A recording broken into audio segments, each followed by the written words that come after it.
What's going on, everybody? Welcome into the Boston Sports Summit. That is right. I am your host, Tim Barnett, and we are presented by the Grid Network. And I just want to welcome everybody in. We got a crazy couple of days. Hey, it's always fun when it's a crazy couple of days. Am I right? We got the Patriots cutting down to the final 53-man roster yesterday, but it didn't end yesterday. A lot of things happened today. Of course, the Red Sox, I was extremely skeptical about them heading into the series against New York. I did say, though, that for some strange reason, playing in the Bronx recently has benefited the Red Sox as of late. And sure enough, I was proven right again. But I'm going to start off with the Patriots, seeing as it's not only football season, but the final 53-man roster came out 4 o'clock yesterday. And it was a strange final 53-man cut-down day yesterday, because not only was there false information by the Patriots themselves, probably some intern didn't finish out writing up the roster, put it out there, had a couple guys that were on it that didn't end up being there. And then they finally got it squared away a couple minutes later. But as it stands, and again, of course, the news today broke that several players are now gone. So, of course, mine needs to be updated itself. But for the most part, we got on defense, you have Jelani Tavares on IR. He's designated to return, though, at some point. But in terms of safeties, Jabril Peppers, Del Pettis, Kyle Duggar, Jalen Hawkins, Craig Woodson, corners, Christian Gonzalez, DJ James, Marcus Jones, Carlton Davis III, Alex Austin. As for the linebackers, they only got 4 linebackers. You got Robert Spillane, Christian Ellis, Jack Gibbons, and Marte Mapu. For edge, the edge linebackers, outside linebackers, Harold Landry, Clavon Chasen, Elijah Ponder, undrafted free agent, Keon White, and Anthony Jennings. As for the guys on the line, Milton Williams, Christian Barmore, Chris Tonga, Jeremiah Farms, and Joshua Farmer. That's for the defense. As for the offense now, that you have Drake May, Josh Dobbs, season-ending IR for Jalen Polk. We'll talk about that in just a little bit. As for the running backs, we got Ramondre Stevenson, Antonio Gibson, Travion Henderson. For wide receivers, this is where it got interesting because, of course, for those of you who, Kendrick Bourne asked for his release, got his release, and then yesterday, Javon Baker scrubbed his entire social media of New England Patriots stuff, but then for some reason made the team until a couple hours after Kendrick Bourne got released today. So those 2 guys are off the list. So you can disregard those at the bottom of the wide receivers 1 and 2. But wide receivers, Stephon Diggs, Kyle Williams, Demario Douglas, Efton Chisholm, Kayshon Boutte, Mac Hollins.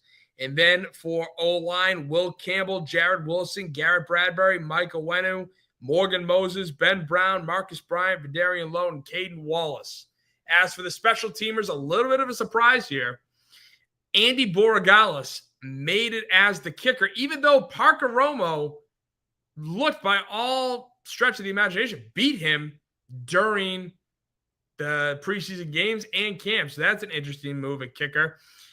Punter Bryce Barringer, long snapper Julian Ashby, and then, of course, special teamer Brandon Schooler. Just kind of similar to Matthew Slater. He's a strictly special teams guy. Yet they included Schooler as one of the DBs. So, I just like to make it isolated there. But when I look at the roster, as it stands, and again, this is, even with the additions and subtractions today, I graded, so like how I do my game day grades, like I did for the first 2 preseason games, instead of grading the final preseason game like I could have, it was the final preseason game. We got smoked by the Giants, throwing in a lot of our backups. We had our 3rd string quarterback, Ben Woolridge, who did get cut. as our quarterback throughout the whole game. So I decided for my game day grades, I'm going to grade how the coaches and front office did in terms of putting this roster together, showing you kind of who I like, the position groups that I like, that I'm comfortable with, that I think is going to be good for us this year. But I'm also interested, and then I'm also going to show you kind of like, okay, who are the position groups that I am least comfortable, with. So starting off, my letter A grade, I had the running back group as well as the tight ends group. And for that, I was kind of looking at that going, you know what? I am extremely comfortable with the three running backs, of course, Travion Henderson, Ramondre Stevenson, Antonio Gibson. And as for the tight ends, Hunter Henry, Austin Hooper, Jack Westover, guys that, I am very comfortable with, I think are blankets, you could say, for Drake May. And so to me, that's the best position group out of the bunch, without a doubt. And so with that, excuse me. So with that, then I got to go to the B, right? Then for the for final roster game day grades, the letter B, D tackles, wide receivers, and quarterbacks. The thing that I like about the D tackles, of course, Milton Williams, Christian Barmore, Chris Tonga, those guys, Christian Barmore, when he's playing, hell of a player. But then you have, Milton Williams coming off a Super Bowl victory, and Chris Tonga, can be that nose tackle for you. Otherwise, the Jeremiah Farms and Joshua Farmer, okay, hey, they had good preseasons. Let's see how it goes. Then for the wide receivers, meanwhile, I like it. I can't say that I'm excited about it. It's one of those positions that, first of all, going into this, like I said, I thought they had 8 guys. Then the Bourne, Baker thing went down.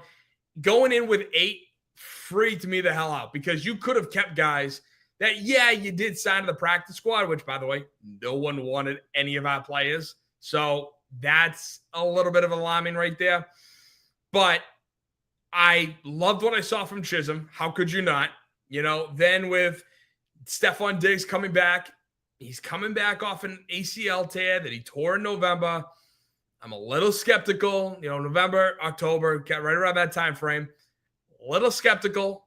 I'm excited to see how he does. I hope he can be that number one guy that Drake May can rely on and be able to get him, at minimum 800 to 900 yards on about 70 catches.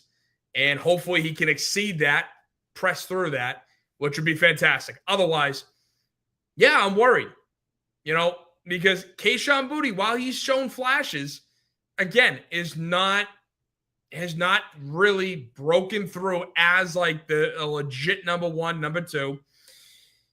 Kyle Williams dealing with a concussion, has some history. So, this preseason, hopefully he's good and gets better, but he's a rookie. Not sure kind of what to expect from him. Eftham Chisholm, same thing. Going against number 2s and 3s, killed it, but needs to do this now against the number 1s. And Demario Douglas, hey, I like him, but he's very small. So kind of little bit worried about that. And then, of course, the cornerback group is extremely light, because our corners, we only have 5. Okay, 5 corners. Gonzalez, DJ James, Marcus Jones, Carlton Davis and Alex Austin. I know we just picked a DB up from the Rams today in waivers, but again, just going off of what to expect, what we were told at 4:00 yesterday as the final 53. Little worrisome to be that thin at corner, seeing as Davis has a injury history of his own, and then Gonzalez having a soft tissue injury heading into the first preseason game. So not ideal, but I still like that group and feel comfortable with that group as long as everybody stays healthy, of course. As for the group I'm getting a little bit more concerned with, grading them a letter C. We got the edge, quarterback, and then special teamers. So for that was not a smart idea. There we go. We'll do that. Thought that would work, but I guess not. Otherwise, getting back to the point, the letter C. So starting off with the edge. The edge, we got a lot of guys. Looking at it, Harold Landry, Keon White, I like him.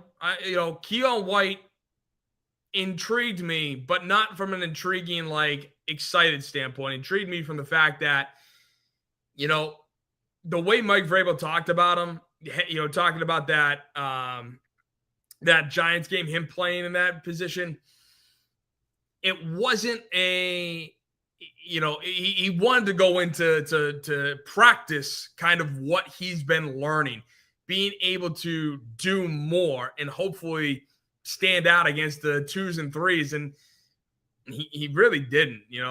Jackson Dott picked us apart. And, it's not like Keon White was blowing up the stat sheet there, blowing up any of the guys, which, worried me. And Harold Landry is still, viable. I'm not saying that he's done or he's old. But, again, he's coming off of Tennessee. He's been in the league for quite some time. He's, I think, about to be 30. So, I'm just intrigued to see kind of what he does. But then, again, Clavion Chason, he got drafted high, but didn't really make it. So he's here. He performed well during the preseason, which is great, but he needs to, really show off. And again, a lot of these guys, I just have a bunch of questions on. Elijah Ponder, undrafted rookie. Great. Fantastic. But what's he going to do?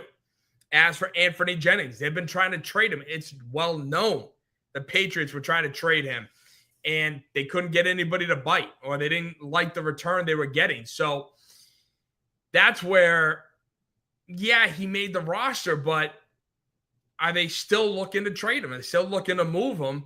And at the first chance they get, are they going to? What you're going to drop from 5 to 4 now. This roster's getting thinner and thinner by the moment. And then, of course, at quarterback, we got Drake May, Josh Dobbs. Yes, I know we got Tommy DeVito, Tommy Cutlets. All right, so that's a funny storyline. How can you not enjoy that? But I'm worried. That Minnesota game was Drake May's worst, I think, of any preseason game he's ever played. The fact that he was airmailing it on a simple slant route, and airmailing it meaning Matt Collins still went up and made the catch, but it wasn't ideal. He had to go up and make the catch. Demario Douglas had no one within 7 yards of him, and he had to go up and try to make the catch, but it went through his hands and almost became an interception. Drake May was putting it high. He really didn't have what he could have had. He wasn't perfect in that regard. So, and then too, Drake May likes to run. If he gets hurt, God forbid, that means Josh Dobbs is coming into play, who was throwing hospital balls all throughout the preseason. Putting guys in harm's way. That's not what you should be doing as the quarterback. And now that we got Tommy DeVito, it looks like there's going to be some sort of competition between DeVito and Dobbs. And from all accounts, it feels like DeVito's going to win that battle. Otherwise, I'm really nervous on the quarterback this time around. I don't know how you can't be. Yes, we all saw the flashes that Drake May, could be, above average at bare minimum. But those were flashes. That wasn't consistent. Could it have been because he was injured? Sure. Could it have been nerves? Of course.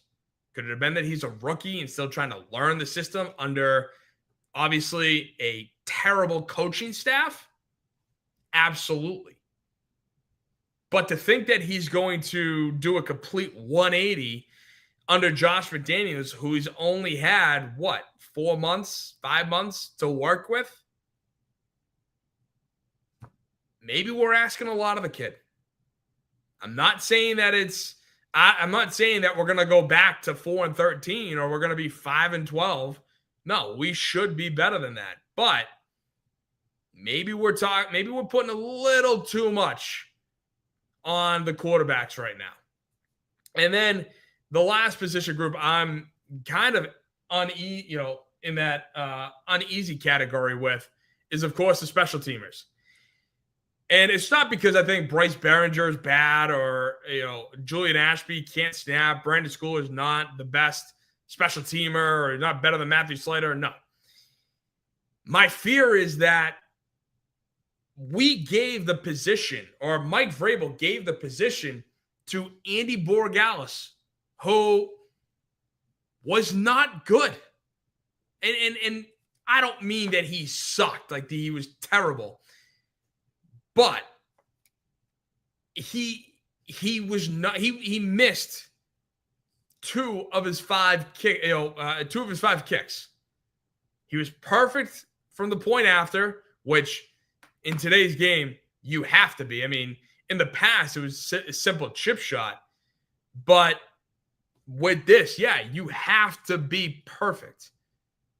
And Andy was from the point after. Now, as for the field goal attempts, he went 3 of 5, whereas Paco Romo was perfect. He was 100% in everything. He even hit a 57-yarder right down the pipe, where when Andy had a 57-yard field goal attempt in Minnesota with a dome overhead, pristine conditions, he shanked that so far left that it was a joke as soon as it left his foot. You knew it was a miss as soon as he left his foot. So that's kind of where clearly they gave him the position because they drafted him. Yet they're going to save Andy Borregales' spot, but to get back to the edge position, they didn't save Braden Swinson's spot, the kid they drafted in the 5th round out of LSU, who actually a lot of people were saying they got him in a steal. Like, he should have been a better talent, like a higher drafted talent. But there are, of course, some issues. So, yes, Swinson's on our practice squad now. But that's just weird to me, right? You give the kicker who you draft preferential treatment, clearly, because if you thought that Borregales won the kicking battle, please let me know below. Otherwise, do you think that Borregales won? I didn't. I thought that Paco Romo won. And I'm not saying that because it's one of those, I don't want to carry 2 kickers, but I don't know. It would have been an interesting predicament for Mike Vrabel and his coaching staff. What were they going to do? Because as I thought, Borregales won. I mean, Romo won, but you just drafted Borregales. How does that make sense? And clearly, they were like You're right. It doesn't make sense. So we're going to stick with Borregales regardless. Okay. Like, I'm not ecstatic about that. I mean, would I have been ecstatic if Parker Romo was our kicker? No. Would I have maybe put them in a B? Maybe. Maybe I would have put the special teams in B rather than C if Romo was given the job, not Borregales. I don't know. But that's a position I'm not sure about right now. You have Borregales who's coming from Miami, and now he's coming up to Foxborough and expected to kick in the outdoors, especially in the cold, the snow. I mean, you're kind of asking a lot, right? So then to go on to the final grade, because again, I can't say for certain they failed there. So there are no Fs in this game. But starting week one, there are probably going to be some Fs.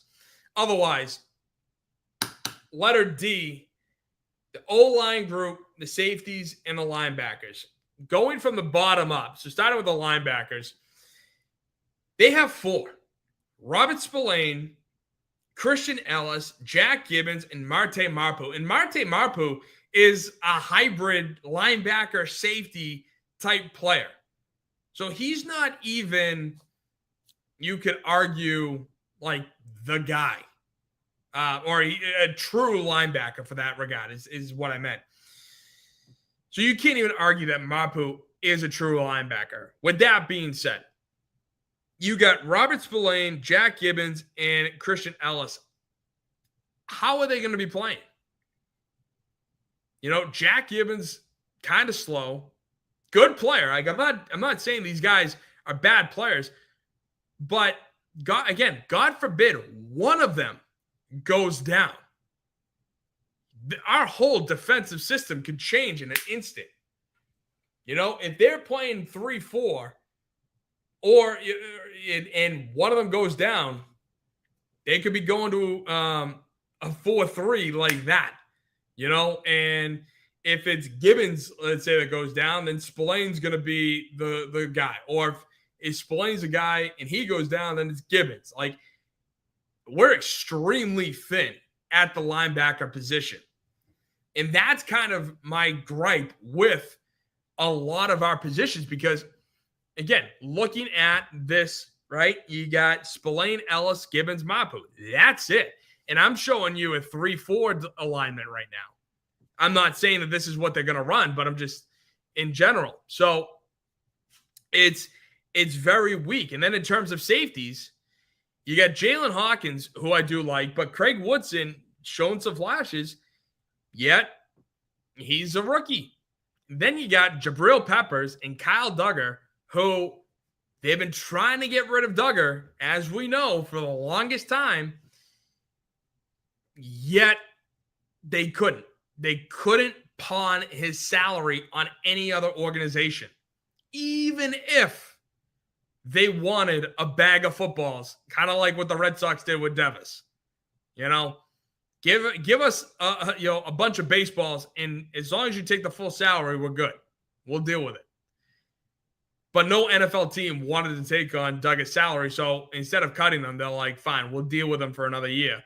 But as I've said before, Duggar and Peppers are kind of the same guy. I think Peppers has a little bit more versatility, has a little bit more range.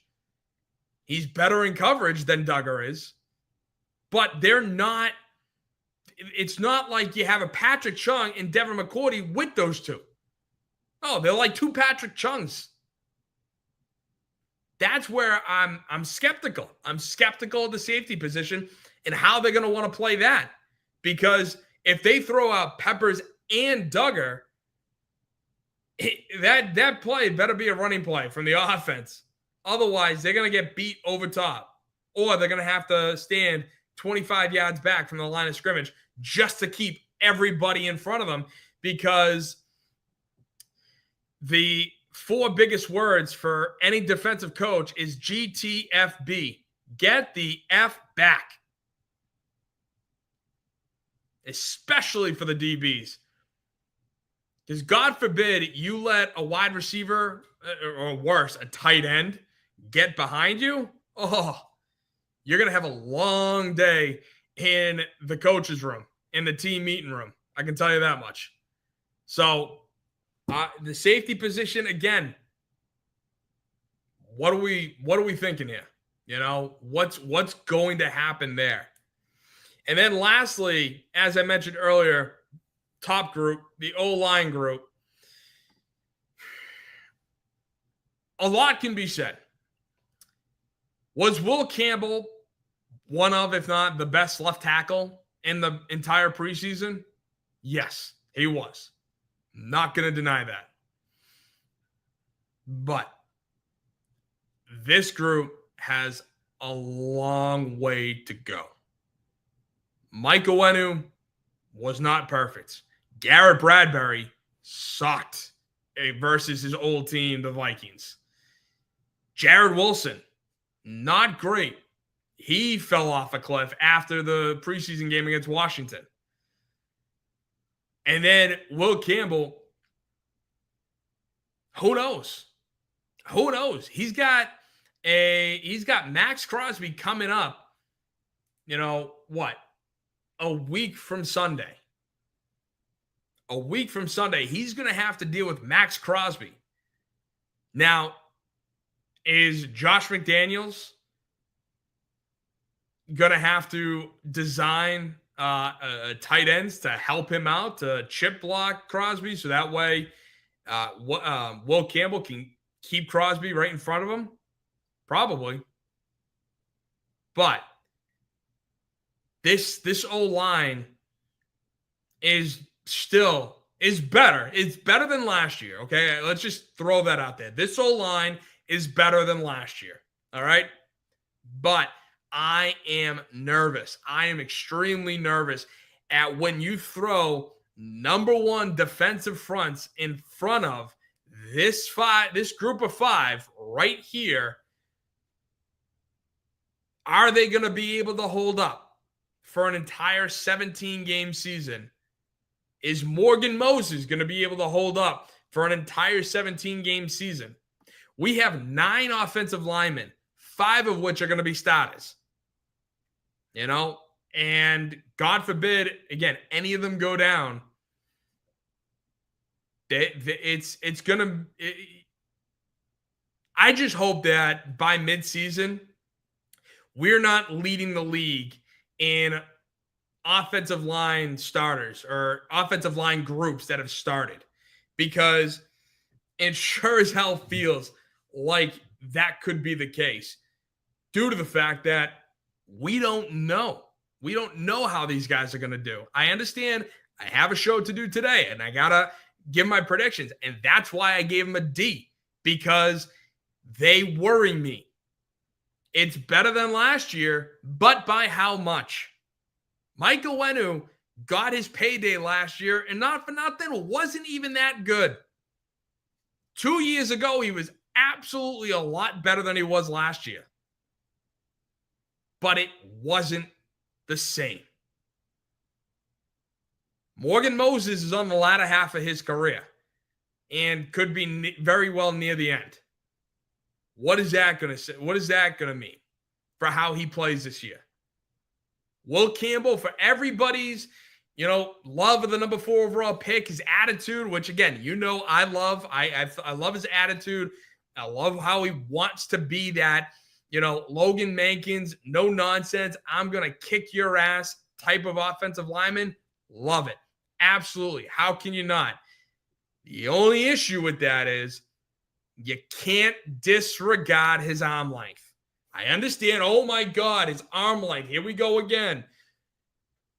No, you can't disregard it, because we have yet to see him go against the cream of the crop. And he's going to be going against some tough guys. Max Crosby, to say the least. And we all know that going into the Viking camp, or not camp, but going into the Vikings' second preseason game, the joint practices, Jonathan Grenade was kicking his ass. He's getting to the quarterback a lot. And I'm not saying that he was getting sacks. I'm just saying he was beating Will Campbell. And Grenade's not somebody that we're jumping up and down thinking that he's Max Crosby, Trey Hendrickson, Von Miller, any of that type. No. He's a good pass rusher. He's a good edge guy. But he was kicking Will Campbell's ass. So, again, it's, and I'm still worried. How can you not be? And how can you not be worried, especially after what happened today? Today, you had multiple chances. Like, you had all these things that were giving you the right direction, right? Here we are entering the season being like, look, Mike Vrabel is a better coach than Gerard Mayo. He brought a legit coaching staff together, which it's like, oh, thank God. Now we're going to compete. Now we're going to do this.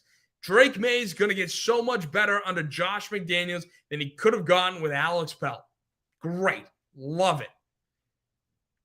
Then you got some little tweaks and notices and stuff like that here and there where I will say, for me personally, I was writing it off. Kind of being like, yeah, come on. No, we're not.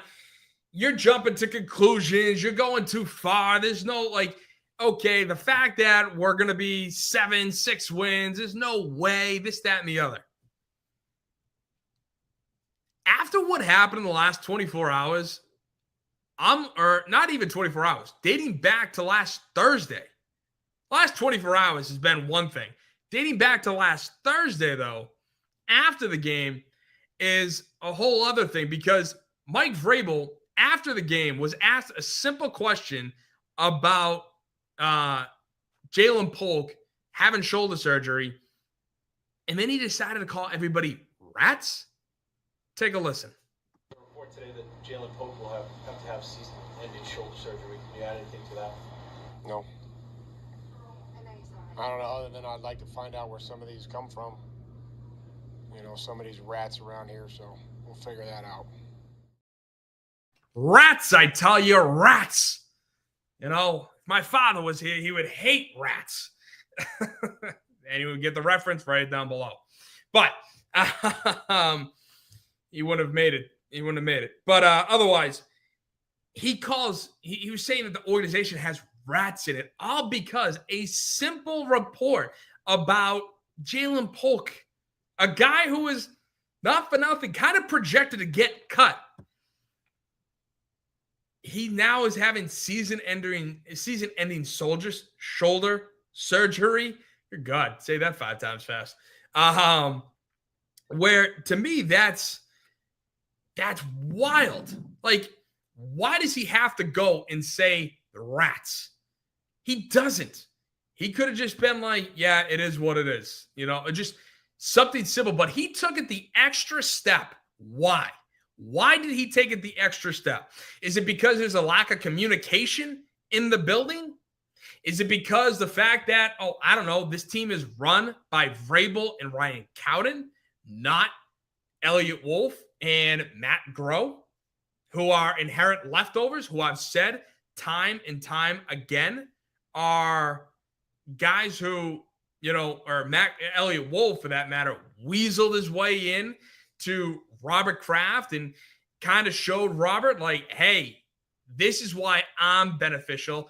All the drafts that, I was here under Belichick, no. Those weren't me. Those weren't me. I promise you, my draft philosophy, the way I want our boards to look and all of that is so much better than what Bill has.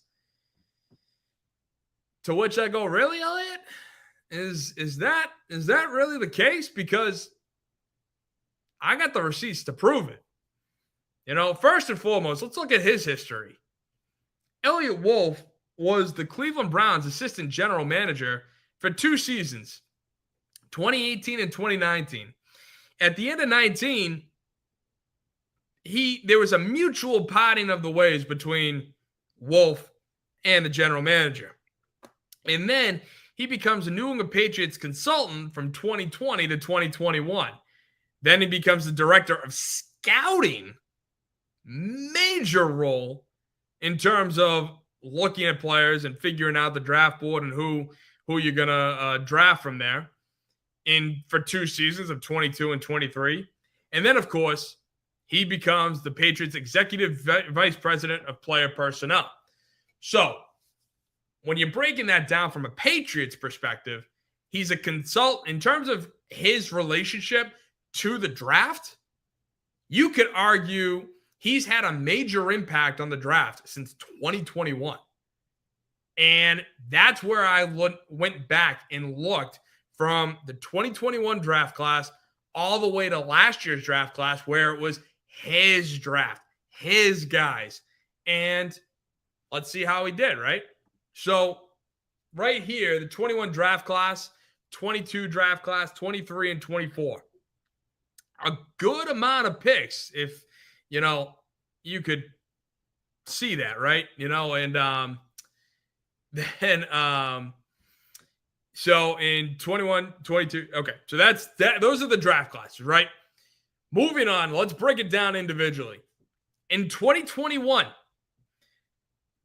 Mac Jones, yes, he was our quarterback, made us a playoff appearance that year, and then kind of tailed off after that. We traded him in 24. He's the backup at San Francisco. Christian Barmore still here, electric.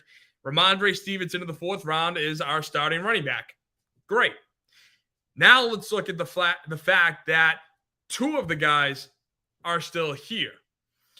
Christian Barmore, Ramondre Stevenson are here. Meanwhile, Mac Jones, Ronnie Perkins, Cameron McGrone, Josiah Bledsoe, William Sherman, and Trey Nixon were all cut or traded by the Patriots and then tried to find success with other teams. And while Mac Jones is the backup at San Francisco, Ronnie Perkins was cut by the Falcons. McGrone is the backup linebacker in Indy. Bledsoe was cut by the Titans this year. William Sherman has been cut 4 times by the Broncos and is currently an undrafted free agent. And then Trey Nixon never played a single snap in the NFL and is retired because nothing was going to happen. So basically, you could say the Patriots were 2 for 8 right there. Now, what do you want to say about Mac Jones? That's entirely up to you. You could give them the plus for that, or you could give them the minus like I did.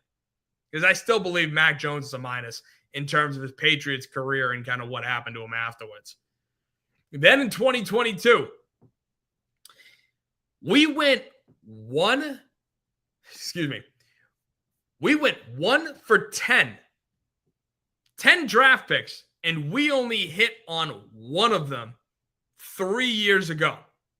This is the infamous Cole Strange draft where, of course, we just cut him. Tyquan Thornton somehow ended up on the Chiefs' 53-man roster. How, I have no freaking clue. Jack Jones went from the Raiders to the Dolphins after his up-and-down fiasco with him bringing the handgun to Logan, getting acquitted, going to Vegas. Now he's in Miami. That dude's all over the board. Pierre Strong, we traded him in 23, and he was just cut with the Browns in 25 with an injury designation. Zappy, we cut him in 24, just got cut. Kevin Harris, we cut him in 24, just got cut by the Jaguars. Sam Roberts, we also cut him in 24, and he also just got cut by the Panthers. Jason Hines, offensive lineman in the 6th round, was not on any preseason roster. And then Andrew Stuber, we cut him in the spring of 24, then just got cut by the Bengals of 25. This has to be the worst draft class in Patriots history. Because while Marcus Jones can play both sides of the football, has he really been he's not an elite enough DB where you can sit there and be like, okay, that makes up for it, the one guy we got. He's good, but he's not elite level. And so while 21, 22 had Wolf, had his influence, yes, Bill Belichick is still wildly at fault for that. Then you go to 23. Somewhat of a better draft class, taking Gonzalez, White, Mapu, still on the roster, Booty, Bryce Behringer, Demario Douglas. Better, but we batted 500 here, going 6 for 12. Jake Andrews is now on the Texans roster. Chad Ryland is the Cardinals starting kicker. City So, we just cut him. Antonio Mafi, cut in 24, now just got cut by the Raiders in 25. Amir Speed, cut in 23, cut by the Bears with an injury designation just the other day. And then Isaiah Bolden, cut by the Pats, and is currently undrafted free agent. Again, not Christian Gonzalez, dealing with his injury issues. Not great, though. Still a lot to be desired with that draft class. And then the mother of all mother loads, this is the draft that Elliot Wolf should hang his hat on, to be so excited about, because he was the guy. He made all the decisions, regardless of what he wants to tell you, to try to throw Gerard Mayo and that coaching staff under the bus, saying it's their fault these guys didn't perform, or that they were the ones who wanted these guys over the others. The 2024 draft class, as it stands right now, has 2. This was, again, 2 out of 8. 2 out of 8 guys were taken or still remain on this roster. Caden Wallace, who's a backup, and Drake May, who hopefully he can have that second-year lead. Javon Baker, gone. Jalen Polk, season-ending IR, but gone. Layden Robinson, gone. Marcellus Dial, he's also on season-ending IR, tearing his ACL. Joe Milton is the backup quarterback in Dallas. Some people are a little surprised about that, but he is. Then Jaheim Bell, cut by the Pats, currently an undrafted free agent. Can you please explain to me how good of a draft that we have? Or how good drafted? Excuse me. Can you explain to me how well Elliot Wolf is drafted in the last 4 years? I just showed you. I showed you the proof. Is Bill Belichick to blame for a good amount of that? Absolutely he is. But even last year's draft, that was Elliot Wolf's time to shine.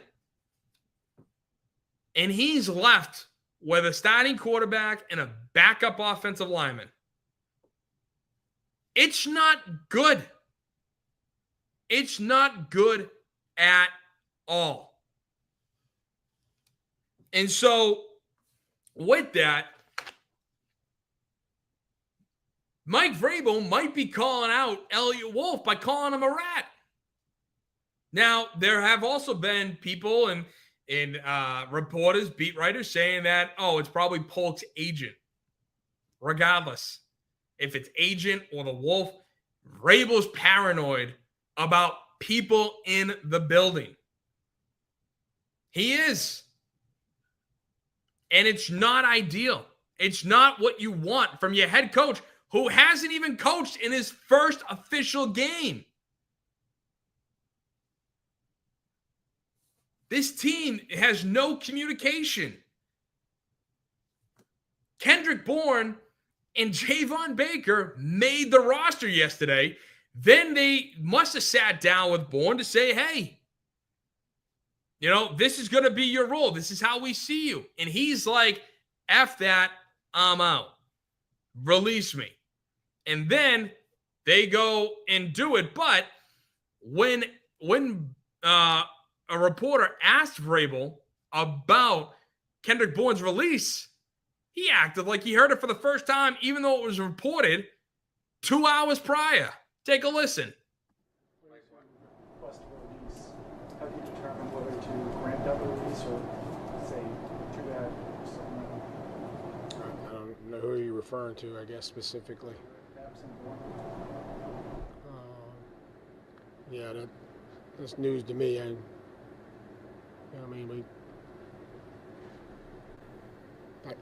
think that we just, again, try to put the roster together. I guess when it doesn't work out, you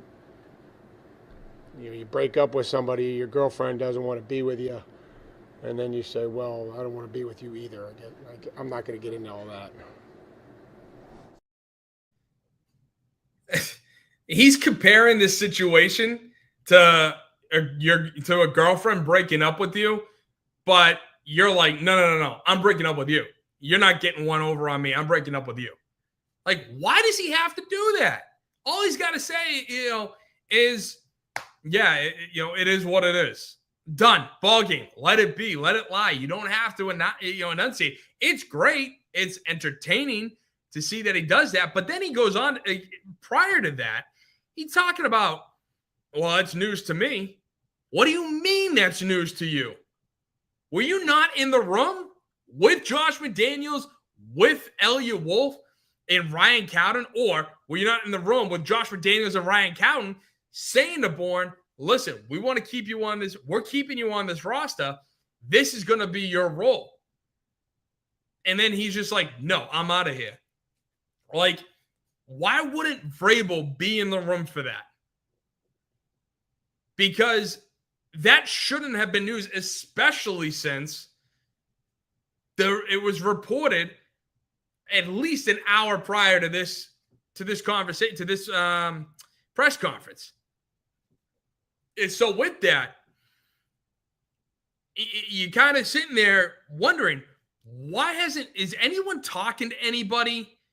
Can this team communicate, or is it the coaching staff versus the front office, or the new staff versus the old staff, the one that Vrabel inherited? Because this is absolutely wild. Absolutely wild. And the fact that we're thinking, like this, it freaks me out.